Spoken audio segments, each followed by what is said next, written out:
नमस्कार दोस्तों, आप सभी का हमारे यूट्यूब चैनल KIM पर स्वागत है। आज हम पढ़ने वाले हैं प्रॉफिट एंड लॉस, जिसे हिंदी में कहते हैं लाभ और हानि। प्रॉफिट का मतलब होता है लाभ या कितना फ़ायदा हुआ, और लॉस यानी हानि या नुकसान। तो इसे पढ़ने से पहले हम इसमें कुछ टर्म्स यूज़ करेंगे, उनकी डेफिनेशन को पहले देख लेते हैं। तो चलिए देखते हैं डेफिनेशन को।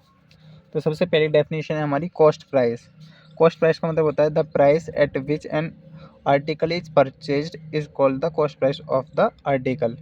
यानी कोई भी वस्तु हम खरीदते हैं, उस प्राइस जिस प्राइस पे खरीदते हैं उस प्राइस को हम कहते हैं कॉस्ट प्राइस, और इसे शॉर्ट में CP से डिनोट करते हैं। C और P, CP से इसको डिनोट करते हैं। तो ये होती है कॉस्ट प्राइस। यानी जैसे मान लीजिए मैं दुकान पे गया, दुकान पे पेन खरीदा, पेन 10 रुपये का है, तो जो 10 रुपये का पेन है ना, मैंने दुकानदार को 10 रुपये दिए, तो जो कीमत मैंने दी उसको 10 रुपये, वो इसका क्या होगा, कॉस्ट प्राइस किसका, पेन का। चलिए आगे शुरू करते हैं। तो इसमें एक नोट्स है, नोट्स में आप देखेंगे कि generally the overhead expenses like cartage, taxes, labour charges, repairing cost ETC are included in the cost price. यानी जो भी चार्जेस होते हैं वो क्या होते हैं, CP के अंदर ही इंक्लूड होते हैं, यानी कॉस्ट प्राइस जो हमने खरीदा उसी के अंदर। जैसे मान लीजिए मैंने पेन खरीदा, पेन मान लीजिए 9 रुपये या कुछ का है, लेकिन उसमें टैक्स लगने के बाद 10 रुपये का हो गया, तो मैंने कितने उसको दुकानदार को दिए, 10 रुपये। तो यही कहा है नोट्स में। चलिए आगे शुरू करते हैं। आगे है हमारा सेलिंग प्राइस। सेलिंग प्राइस किसे कहते हैं, the price at which N article is sold is called the selling price of the article. यानी कोई भी वस्तु जिस मूल्य पर बेची जाती है उसे कहते हैं उस वस्तु का सेलिंग प्राइस, और इसे शॉर्ट में SP, capital S capital P से डिनोट करते हैं। जैसे CP ये था कॉस्ट प्राइस को CP से, उसे SP से डिनोट करते हैं। आगे चलते हैं। आगे है हमारा प्रॉफिट। प्रॉफिट को बोलते हैं गेन, गेन भी बोला जाता है। इफ़ द सेलिंग प्राइस यानी जो SP है of an article is more than the cost price, then the difference between the selling price and the cost price is called profit. Profit कहा जाता है। यानी जो सेलिंग प्राइस है, जो वस्तु हमने बेची है वो ज़्यादा है, अगर खरीदी है उस मूल्य से, तो हमें क्या होता है, प्रॉफिट होता है। प्रॉफिट होता है। इसमें फॉर्मूला लिखिए। तो प्रॉफिट मतलब हो गया, प्रॉफिट प्रॉफिट बराबर क्या हो गया कि SP जो है हमने बेचा है उसमें से CP को घटा दो, तो हमें कितना प्रॉफिट होगा वो निकल जाएगा।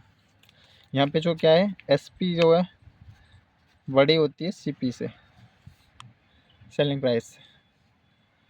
तो मान लीजिए हमें प्रॉफिट निकालना है, तो ये फॉर्मूला है। अगर हमें निकालना हो यहाँ पे SP, तो ये इक्विवेलेंट किसके हो जाएगा, मान लीजिए हमको SP निकालना है, तो ये जो CP उधर चला जाएगा, तो प्रॉफिट में क्या हो जाएगा, CP प्लस प्रॉफिट लिख देंगे इसको। यानी प्रॉफिट, अगर SP हमें निकालना है तो हम प्रॉफिट में CP को जोड़ देंगे, तो हमें क्या मिलेगा, SP। तो आगे एक टर्म उसकी और loss. If the selling price SP of an article is less than हो जाता है द कॉस्ट प्राइस CP के, then the difference between the cost price CP and the selling price SP is called loss. उसको loss कहा जाता है। यानी अगर सेलिंग प्राइस जो है वो कम है और कॉस्ट प्राइस ज़्यादा है, तब लॉस होता है। लॉस की परिभाषा पढ़ी। लॉस की डेफिनेशन में हमने देखा कि SP जो है वो CP से क्या होता है, छोटा होता है। तो देखो SP is less than CP, then हमें लॉस होगा। तो लॉस होगा, तो लॉस निकालने के लिए फॉर्मूला है कि CP में से SP घटाएंगे, क्योंकि CP हमारा बड़ा है, तो बड़े में से छोटा घटाएंगे तो हमें लॉस मिलेगा। ये इक्विवेलेंट होता है कि CP अगर हमें निकालना है तो SP प्लस लॉस कर देंगे, और मान लीजिए हमें SP निकालना है तो CP में से लॉस घटा दो तो हमें SP मिलेगा। अब आगे देखते हैं प्रॉफिट एंड लॉस परसेंटेज के बारे में। तो the profit percent is the profit that would be for a CP of 100 रुपये। यानी इसका मतलब होता है कि 100 रुपये में से परसेंट 100 में से निकालते हैं हम, यानी 100 रुपये के लिए परसेंट निकालते कितना प्रॉफिट है, हमें 100 रुपये में कितना प्रॉफिट हो रहा है उस चीज़ पर। जैसे कोई हमने सामान खरीदा तो 100 रुपये से हम कैलकुलेट करते हैं कि 100 रुपये का अगर हम खरीदते हैं तो उसमें हमें कितना प्रॉफिट हो रहा है उस हिसाब से।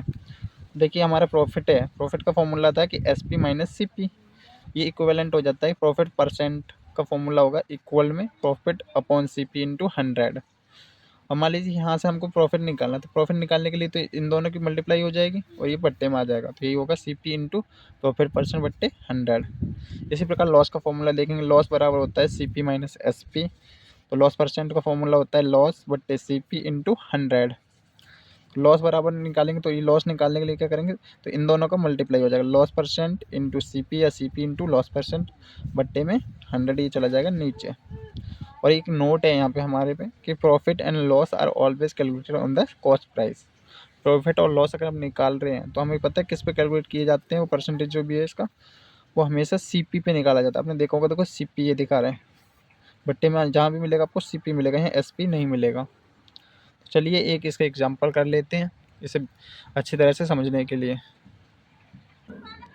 चलिए इसमें देखते हैं एग्जांपल नंबर 3। कह रहा है कि an article was bought for 2000 and sold for 2200 point the gain percent. यानी कि एक आर्टिकल है जो कि 200 रुपये में उसने ख़रीदा है और बेचा है 2200 यानी 2200 रुपये में। तो फाइंड द CP। ठीक है, तो निकालते हैं चलिए इसको। तो देखिए एग्जांपल 3 था, तो क्वेश्चन नंबर 3 लिख लेते हैं। क्या था कि हमारे यहाँ दिया था कि उसने जो ख़रीदा था यानी कॉस्ट प्राइस उसका CP कितना था 2000, और SP कितना था, उसने बेचा था कितने में 2200 रुपये में। तो उसे गेन निकालना है यानी कितना फ़ायदा हुआ और फ़ायदा गेन प्रतिशत निकालना है हमें। तो हमें पता है प्रॉफिट का फॉर्मूला क्या होता है, गेन या प्रॉफिट एक ही बात है। गेन बराबर होता है कि जो SP है उसमें से CP घटा दो। तो SP में से CP घटाएंगे यानी 2200 में से 2000 घटाना है, तो कितना बचेगा 200। यानी उसको गेन कितना हुआ 200 रुपये का फ़ायदा हुआ। अब हमें निकालना है गेन प्रतिशत। तो इसका फॉर्मूला क्या होता है कि गेन या प्रॉफिट बात है बट्टे में CP इंटू में 100। तो अब देखो यहाँ पे गेन कितना हुआ हमें 200 रुपये का, और CP हमारा कितना था 2000। और हम देखिए 2 जीरो से 2 जीरो काट दो, 1 जीरो से ये गया, 2 से ये गया, तो हमारे पास कितना आया 10%। ये प्रतिशत में आएगा ना। तो प्रॉफिट हमारा कितना होगा, गेन परसेंट हुआ 10% और गेन हुआ हमारा 200। तो इस प्रकार आप और उदाहरण कर सकते हैं। धन्यवाद।